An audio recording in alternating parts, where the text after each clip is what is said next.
মৌলভীবাজার যেতে চাই, সেখানে আমাদের এক সহকর্মী আছেন আফরোজ আহমেদ। আপনার কাছে জানতে চাই, এখন একেবারেই শেষ মুহূর্তের প্রচারণা, প্রার্থীরা তাদের কথা পৌঁছাচ্ছেন ভোটারদের কাছে, ভোটাররা তাদের দাবি দেওয়ার কথা বলছেন, সেই অনুযায়ী কেমন দেখছেন পরিস্থিতি? শেষ মুহূর্তে সবশেষ জানাবেন।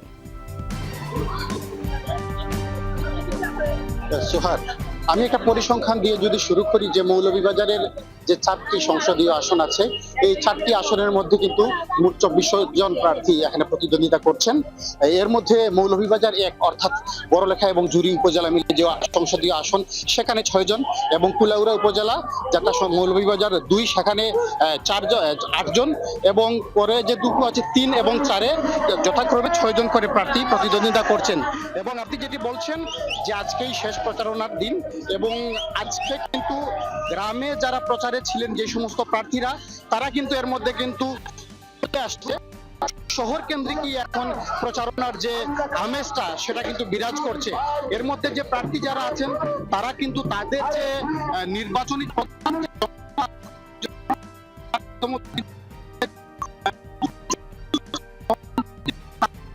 যে শোডাউন যেটাকে বলি, বা মিছিল, যেটি সবশেষ মিছিল, সেটি করছেন। আমরা যে মিছিলটি দেখছি, সেটি কিন্তু মৌলভীবাজার 3 আসনের যে সংসদ সদস্য এবং সাবেক যে অর্থ এবং পরিকল্পনা মন্ত্রী এম সাইফুর রহমানের ছেলে নাসির রহমানের এই বিশাল মিছিলটি কিন্তু হচ্ছে।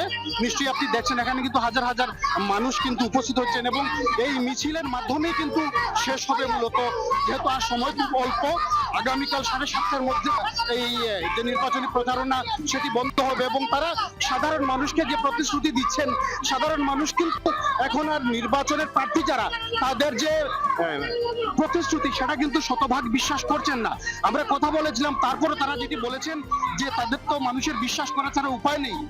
তারা আশা করছেন যে এবার যারা প্রার্থী, যারা এবার সংসদে যাবেন, যারা পাশ করবেন, তারা নিশ্চয়ই সাধারণ মানুষের সুখ দুঃখের কথা বলবেন এবং তাদের জীবনমান উন্নয়নে সর্বাত্মক সহায়তা করবেন। নাবিলা।